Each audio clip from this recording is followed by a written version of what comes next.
Kyle?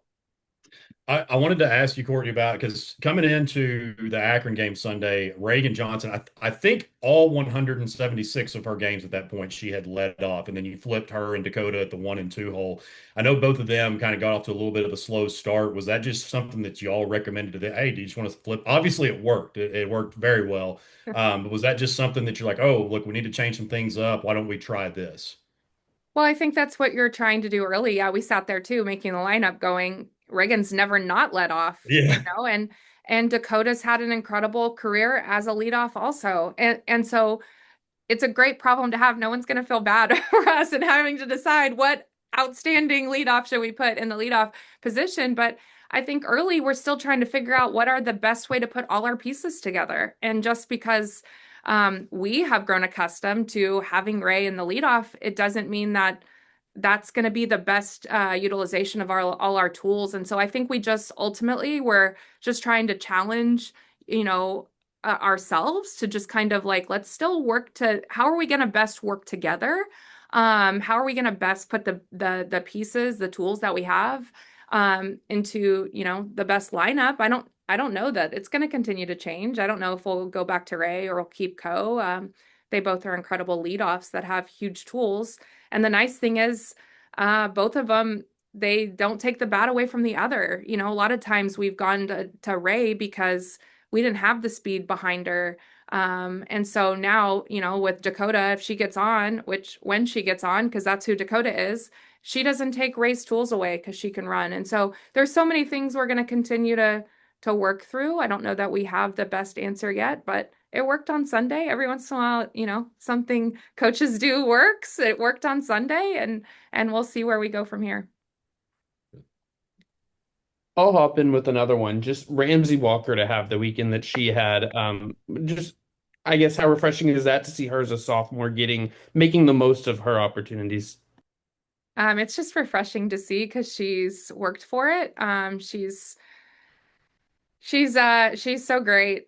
She's just like such a bright light. And so you could see it in her success of everyone celebrating her. She just grinds, she puts her head down and grinds. And for her to just have that confidence and make the most of the opportunity, it's a tough role. One of the toughest roles, toughest jobs in all of sports, I think, is to pinch hit. And for her to come in and make the most of the moment, trust her prep, have that confidence.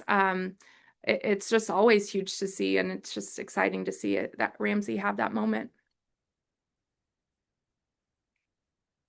Eric? Cam and kind of the load management of Cam to pitch and then to hit. How is that going from a staff there? What did you see? How do you think that went week one? And how do you see that moving forward with her as far as deciding, okay, she'll pitch and hit versus just pitching versus maybe, hey, maybe we might use her pinch hitting. It's a great problem to have because she could do a lot of things, brings a lot to the table. Yeah, it's a good problem to have. I think it's her role is going to continue to evolve, and when she is swinging it the way she does, when she's pitching the way she does, it only makes us stronger of just being able to mix and match how we need to. And I mean, man, she was really good this weekend on both sides. As we expected, she's been working her tail off. But yeah, so her role is going to continue to evolve. She's going to be a major player in what we do this year. Winning is the most important thing, but I've talked to a lot of coaches that they feel like week one, they want to get as many players in just to get your feet wet, just to see what, hey, here we go, we're get to go, and now we can work from there. How big was that to get as many players as you did week one and accomplish that goal? I would assume that was a part of the goal. I know winning's number one, but that had to be a big factor this week as a staff to like, let's get as many players in and see where they're at.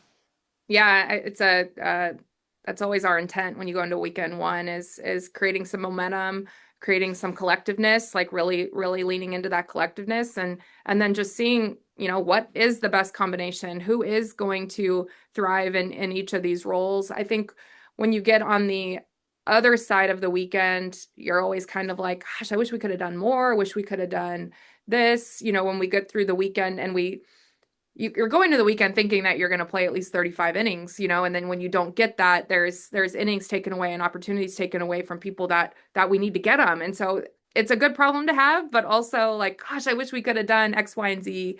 And so I do like coming out of the weekend, learning what we did about our group, getting a lot of opportunities for everyone. But I think I look going, I'm glad we run ruled, but also I wish we had those, handful of innings to kind of spread out, especially in this really talented staff that we have. My last question, what was an area that you feel like for going from week one to week two, you want to kind of address? Maybe, hey, let's be better in this area. I know there's always a lot of areas to be better at, but just specifically anything from week to week, from week one that you say, okay, let's button this up here in week two and get better. And was there an area that surprised you from week one? Okay, I have now gotten this question from my mom, Eric, and Oh, from Hunter, our AD. He was just like, what was the positives? What were the things you want to work on? And I told Hunter, I'm like, just so you know, Hunter, I got the same question from my mom. So Eric, I got the same question from my mom. Anyway, coming out of the weekend, I hate losing. So I need to say that first. Um, I like that we hit some of that adversity, and I like the lesson that we get to learn that from this first weekend, because we eventually inevitably have to learn the lesson. And we haven't necessarily learned it as early as we got to learn it this weekend, of just trusting the plan a little bit more offensively, and making bigger adjustments. We have really great adjustability. That's one of the things that, I mean, we do a really great job with offensively. And I just didn't think that we had the intent in that second Virginia game. And so I think that's a huge lesson to learn. I think we got to learn the lesson too, that we have a lot of tools and we don't have to be perfect. I think we learned that, in the pitching, in the circle of, not needing to be perfect, just competing for our team, and just really trusting the people around.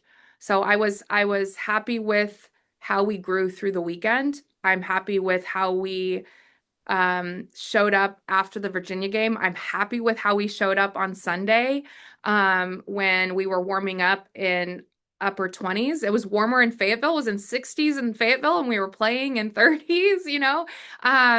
And so I like a lot of those things. I like a lot of the character things, and I like the lessons that we got to learn. And so I hope that we learn them and make those adjustments.